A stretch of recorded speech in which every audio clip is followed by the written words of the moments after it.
On July 6, 2016, Philando Castile was shot and killed by Jeronimo Yanez, a St. Anthony, Minnesota, police officer, after being pulled over in Falcon Heights, a suburb of St. Paul. Castile was in a car with his girlfriend, Diamond Reynolds, and her 4-year-old daughter when he was pulled over by Yanez and another officer. The shooting achieved a high profile from a live-streamed video on Facebook made by Diamond Reynolds in the immediate aftermath of the shooting. It shows her interacting with the armed officer as a mortally injured Castile lies slumped over, moaning slightly, and his left arm and side bloody. The Hennepin County Medical Examiner's Office said he had sustained multiple gunshot wounds and reported that Castile died at 9:37 p.m. CDT in the emergency room of the Hennepin County Medical Center, about 20 minutes after being shot. According to Reynolds' testimony in a police dashcam audio, Castile told the officer he had a firearm and had one hand in his pants pocket after being asked for his license and registration. Reynolds said Castile was shot while reaching for his ID after telling Yanez he had a gun permit and was armed. The officer shot at Castile 7 times. On November 16, 2016, John Choi, the Ramsey County attorney, announced that Yanez was being charged with 3 felonies, 1 count of second-degree manslaughter and 2 counts of dangerous discharge of a firearm. Choi said, "I would submit that no reasonable officer knowing, seeing, and hearing what Officer Yanez did at the time would have used deadly force under these circumstances." Yanez was acquitted of all charges on June 16, 2017. The same day, he was fired by the city of St. Anthony.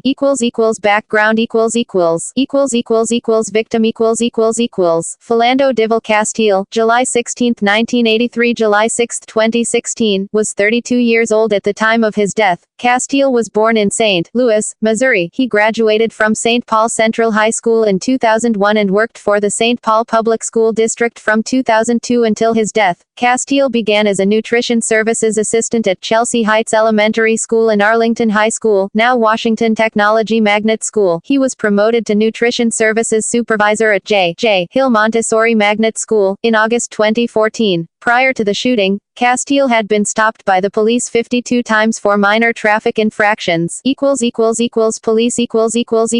Jeronimo Yanez was identified by the Minnesota Bureau of Criminal Apprehension as the officer who shot Castile. The other officer involved in the traffic stop was identified as Joseph Kauser, who was described as Yanez's partner. Both officers had been with the St. Anthony Police Department for 4 years at the time of the shooting, and were longtime friends who had graduated together from the Minnesota State University, Mankato Police Academy in 2010. Yanez, of South St. Paul, was 28 years old at the time of the shooting. The St. Anthony Police Department has 23 officers. 8 officers are funded through policing contracts with the cities of Lauderdale and Falcon Heights. In a press briefing at the scene, St. Anthony's interim police chief John Mangseth said that the shooting was the first officer-involved shooting that the department had experienced in at least 30 years. Incident Castile was pulled over as part of a traffic stop by Yanez and Kauser in Falcon Heights, Minnesota, a suburb of St. Paul. Castile and Reynolds were returning from shopping at a grocery store. Earlier that evening, Castile had gone for a haircut, eaten dinner with his sister, and apparently picked up his girlfriend from his apartment in St. Paul. A St. Anthony police officer patrolling Larpenteur Avenue radioed to a nearby squad that he planned to pull over the car and check the IDs of the driver and passenger, saying, "The 2 occupants just look like people that were involved in a robbery. The driver looks more like one of our suspects, just because of the wide-set nose. I couldn't get a good look at the passenger." At 9:04 p.m. CDT, the officer told a nearby officer that he would wait for him to make the stop. The stop took place on Larpenteur Avenue at Fry Street, just outside the Minnesota State Fairgrounds, at about 9:05 p.m. CDT. Riding in a 1997 white Oldsmobile with Castile were his girlfriend, Diamond Reynolds, and her 4-year-old daughter. Castile was the driver, Reynolds was the front seat passenger, and the child was in the back seat. According to investigators, Yanez approached the car from the driver's side, while Kauser approached it from the passenger side. The police dashcam video shows that 40 seconds elapsed between when Yanez first started talking to Castile through the car window and when Yanez began shooting at him. According to the dashcam, after Yanez asked for Castile's driver's license and proof of insurance, Castile gave him his proof of insurance card, which Yanez appeared to glance at and tuck in his outer pocket. Castile then calmly informed Yanez, "Sir, I have to tell you that I do have a firearm on me," quoting the Star Tribune description of the next 13 seconds of the video. Before Castile completed the sentence, Yanez interrupted interrupted and calmly replied, "Okay," and placed his right hand on the holster of his own holstered weapon. Yanez said, "Okay, don't reach for it, then." Castile responded, "I'm not pulling it out," and Reynolds also said, "He's not pulling it out." Yanez screamed, "Don't pull it out." Yanez quickly pulled his own gun with his right hand while he reached inside the driver's window with his left hand. Yanez removed his left arm from the car and fired 7 shots in the direction of Castile in rapid succession. Reynolds yelled, "You just killed my boyfriend." Castile moaned and said, "I wasn't reaching for it." Reynolds loudly said, "He wasn't reaching for it." Before she completed her sentence, Yanez again screamed, "Don't pull it out." Reynolds responded, "He wasn't." Yanez yelled, "Don't move." Fuck. Of the 7 shots fired by Yanez at point-blank range, 5 hit Castile and 2 of those hit and pierced his heart. The events that occurred immediately following the shooting were streamed live in a 10-minute video by Reynolds via Facebook. The recording appears to begin seconds after Castile was shot, just after 9 p.m. CDT. The video depicts Castile slumped over, moaning and moving slightly, with a bloodied left arm and side. In the video, Reynolds is speaking with Yanez and explaining what happened. Reynolds stated on the video that Yanez asked him for license and registration. He told him that it was in his wallet, but he had a pistol on him because he's licensed to carry. Castile did have a license to carry a gun. Reynolds further narrated that the officer said, "Don't move," and as Castile was putting his hands back up, the officer shot him in the arm 4 or 5 times. Reynolds told the officer, "You shot 4 bullets into him, sir. He was just getting his license and registration, sir." Reynolds also said, "Please don't tell me he's dead," while Yanez exclaims, "I told him not to reach for it. I told him to get his hand open." At one point in the video footage, an officer orders Reynolds to get on her knees and the sound of Reynolds being handcuffed can be heard. Reynolds' phone falls onto the ground but continues recording, and an officer periodically yells, "Fuck." Audio, video from the squad car of Joseph Causer, where Reynolds and her daughter were put after Reynolds was handcuffed, shows Reynolds' daughter telling her, "Mom, please stop cussing and screaming, cause I don't want you to get shooted." The day following the shooting, Reynolds said that police had treated me like a criminal, like it was my fault. By the afternoon following Castile's death, the video had been viewed nearly 2.5 million times on Facebook. Reynolds, who was detained with Castile during the shooting around 9 p.m. CDT, was taken into custody and questioned at a police station, then released the following morning around 5 a.m. According to police, an emergency audio of the aftermath obtained by the Star Tribune, at 9:06 p.m., Causer called in the shooting, reporting, "Shots fired. Larpenter and Fry." The dispatcher answered, "Copy. You just heard it." Yanez then screamed, "Code 3. In a tone of voice the newspaper termed audibly panicked. Many officers then rushed to the scene. One officer reports, 1 adult female being taken into custody. Driver at gunpoint. Juvenile female, child, is with another officer. We need a couple other squads to block off intersections. Another officer called in, "All officers are good. One suspect that needs medics." Reynolds said that officers had failed to check Castile for a pulse or to render first aid, and instead comforted the crying officer who fired the shots. Reynolds stated that Castile received no medical attention until paramedics arrived more than 10 minutes after the shooting. A resident living across the street from the site of the shooting took a brief video showing an unidentified officer administering first aid to Castile before the arrival of paramedics. Yanez statements In the dashcam audio, video of the incident, Yanez can be heard being questioned by St. Anthony police officer Tressa Sund within minutes of the shooting, and telling her, Castile was sitting in the car, seat belted. I told him, "Can I see your license?" And then, he told me he had a firearm. I told him not to reach for it and, when he went down to grab, I told him not to reach for it, clears throat, and then he kept it right there, and I told him to take his hands off of it, and then he had his grip a lot wider than a wallet, and I don't know where the gun was, he didn't tell me where the fucking gun was, and then it was just getting hinky, he was just staring ahead, and then I was getting fucking nervous, and then I told him, I know I fucking told him to get his fucking hand off his gun. According to the official Minnesota Department of Public Safety's Bureau of Criminal Apprehension, BCA, transcript of the interview of Yanez and his attorneys Tom Kelly and Robert Fowler, Yanez stated that his justification for the shooting was based on fear for his own life because he believed that Castile's behavior was abusive toward a young girl passenger, Reynolds' daughter, in the car. According to the local publication City Page's description of the BCA conversation, Yanez could never state definitively that he saw a firearm that day. Yanez uses his various terms to suggest the presence of a firearm. Yanez states, "It appeared to me that he was wrapping something around his fingers and almost like if I were to put my hand around my gun. It was dark inside the vehicle. At another point it seemed like he was pulling out a gun and the barrel just kept coming. I know he had an object and it was dark, and he was pulling it out with his right hand." He added, "It was, to me, it just looked big and apparent that he's gonna shoot you, he's gonna kill you." However, in his court testimony almost a year later, Yanez was definitive, testified that he was able to see the firearm in Mr. Castile's hand, and was forced to shoot him. However, the gun was still in Castile's pocket when paramedics were preparing to load his fatally wounded body into an ambulance. Death and funeral The Hennepin County Medical Examiner's Office ruled Castile's death a homicide and said that he had sustained multiple gunshot wounds. The office reported that Castile died at 9:37 p.m. CDT in the emergency room of the Hennepin County Medical Center, about 20 minutes after being shot. On July 14, Castile was buried following a funeral service at the Cathedral of St. Paul, attended by thousands of mourners, diverse in race, gender and age. Reactions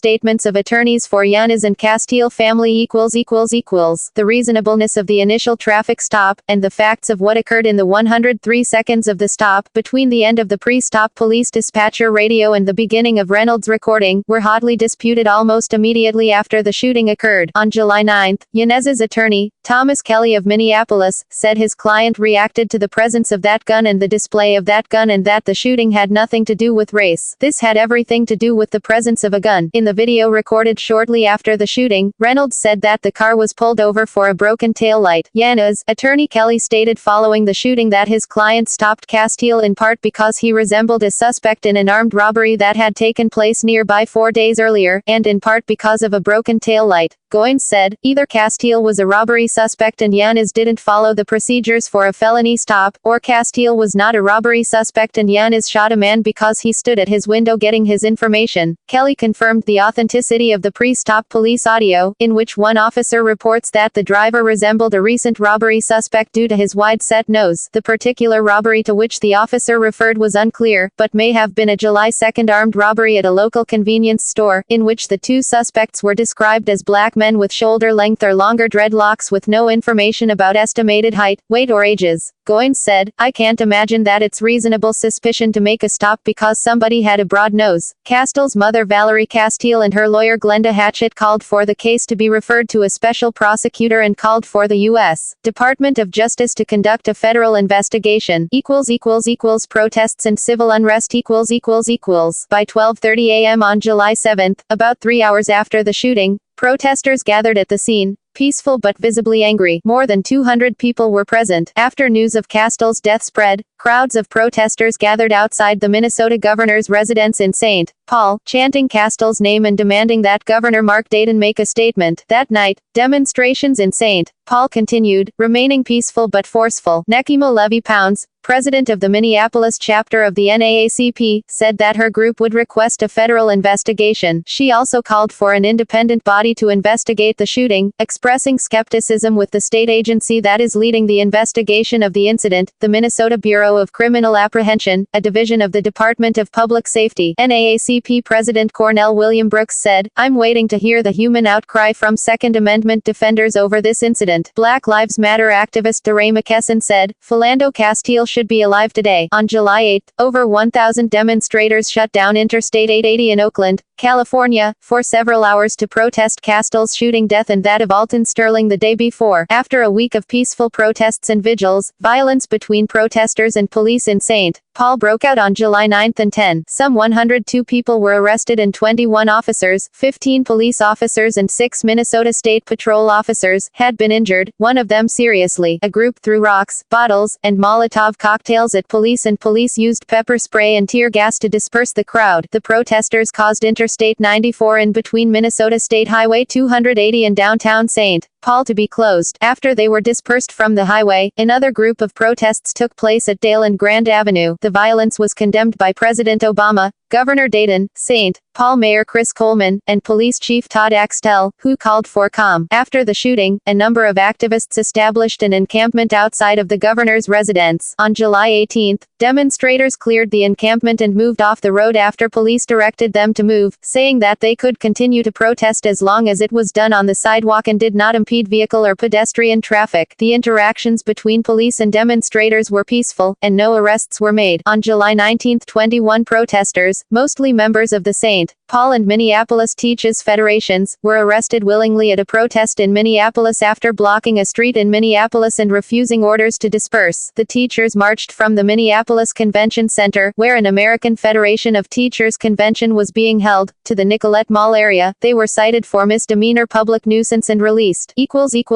Government officials Later in the morning of July 7, Governor Dayton appeared outside his residence and said, "My deepest condolences go out to the family and friends. On behalf of all decent-minded Minnesotans, we are shocked and horrified by what occurred last night. This kind of behavior is unacceptable. It is not the norm in Minnesota. I promise to see that this matter is brought to justice and all avenues are pursued and do a complete investigation. Justice will be served in Minnesota." Dayton said he had requested an independent U.S. Department of Justice investigation and had spoken to White House Chief of Staff Dennis McDonough about the matter. Dayton also commented, "Would this have happened if those passengers would have been white? I don't think it would have." He promised to do everything in my power to help protect the integrity of the ongoing parallel state investigation to ensure a proper and just outcome for all involved. U.S. Representative Betty McCollum, Democrat of Minnesota, whose district includes the place where Castile was shot, also called for a Justice Department investigation, and U.S. Senator Al Franken, Democrat of Minnesota, also called for a federal investigation, saying in a statement, "I am horrified that we are forced to confront yet another death of a young African-American man at the hands of law enforcement, and I am heartbroken for Philando's family and loved ones, whose son, brother, boyfriend, and nephew was taken from them last night." U.S. Representative Keith Ellison, Democrat of Minnesota, denounced the systematic targeting of African Americans and a systematic lack of accountability. Obama expressed extraordinary appreciation and respect for the vast majority of police officers and noted the difficult nature of the job. He stated, "When incidents like this occur, there's a big chunk of our citizenry that feels as if, because of the color of their skin, they are not being treated the same, and that hurts, and that should trouble all of us. This is not just a black issue, not just a Hispanic issue. This is an American issue that we all should care about." Obama telephoned Castile's mother to offer his condolences.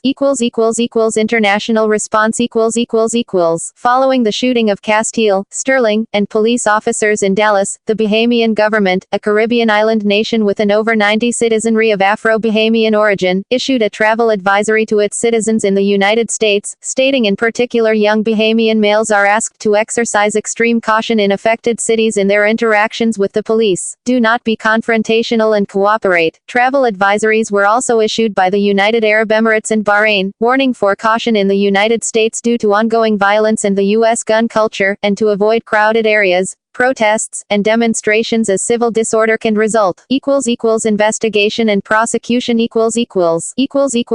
Official investigation The day after the fatal shooting, the St. Anthony Police Department identified the officer who fired the fatal shots as Yanez. He and his partner Kauser were placed on paid administrative leave. The Minnesota Bureau of Criminal Apprehension, BCA, was the lead agency in charge of the investigation. 2 days following the shooting, Ramsey County Attorney John Choi called for a prompt and thorough investigation into the shooting. He said that he had not determined whether he would use a grand jury, but stated that if either a grand jury or prosecutors in his office determined that charges were appropriate, he would prosecute this case to the fullest extent of the law. Choi also said, "We need to come together as a community, law enforcement included, to improve our practices and procedures so we don't experience any more of these tragedies ever again." The BCA said that squad car video and several other videos had been collected as evidence. St. Anthony police do not wear body cameras. On September 28, 2016, the BCA announced that it had completed its investigation and turned over its findings to Ramsey County Attorney John Choi. Prosecutors in the Ramsey County Attorney's Office would decide whether to file charges in the shooting or bring the case to a grand jury.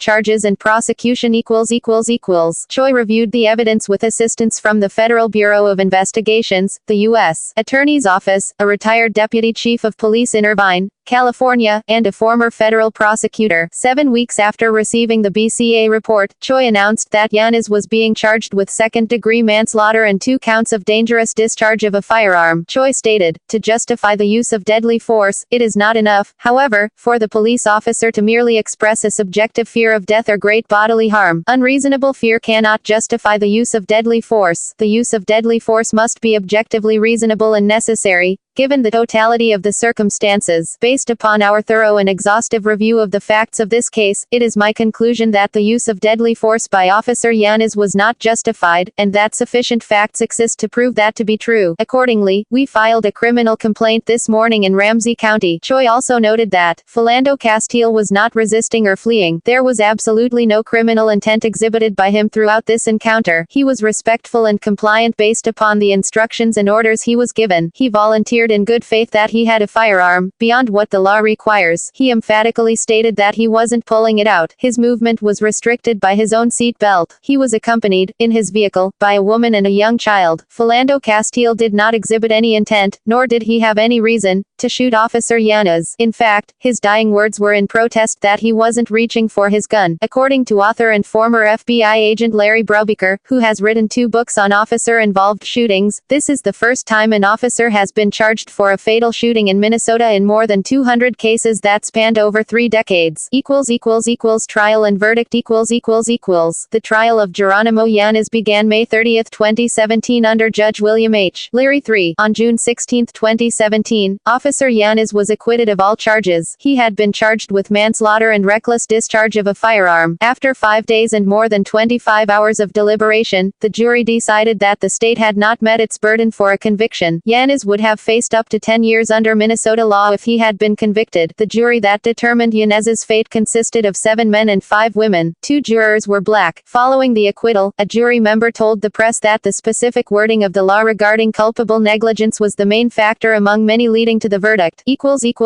Aftermath of verdict. The day the verdict was announced, the city of St. Anthony announced that the public will be best served if Officer Yanez is no longer a police officer in our city, and that he would not be returning to the police department from leave after the trial. The city intends to offer Officer Yanez a voluntary separation agreement to help him transition to another career other than being a street Anthony officer. The terms of this agreement will be negotiated in the near future, so details are not available at this time. In the meantime, Officer Yanez will not return to active duty. Members of the Castile family, who had worked closely with authorities throughout the trial, expressed shock and outrage at the verdict. Some 2,000 protesters marched in the streets, eventually blocking Interstate 94, where 18 people were arrested, including at least 1 reporter. On June 20, 2017, dashcam footage seen by investigators and members of the courtroom during the trial was released to public. On June 21, 2017, Ramsey County released additional evidence, including footage taken inside Yanez's squad car which shows Diamond Reynolds' daughter comforting her mother after the shooting. See also List of killings by law enforcement officers in the United States. Weapons effect. References. External links. Complaint. Copy of criminal complaint against Jeronimo Yanez from the website of the Ramsey County Attorney. File stamped copy of criminal complaint against Jeronimo Yanez from the website of the St. Paul Pioneer Press. Diamond Reynolds video. NPR article containing full embedded Facebook video of immediate aftermath of shooting. Transcript of the full video, provided by Minnesota Public Radio. Dashcam video. Squad dashcam video. Yanez case. Other links. President Obama on the fatal shootings of Alton Sterling and Philando Castile. Video provided by the White House. News and updates from the Office of the Ramsey County Attorney.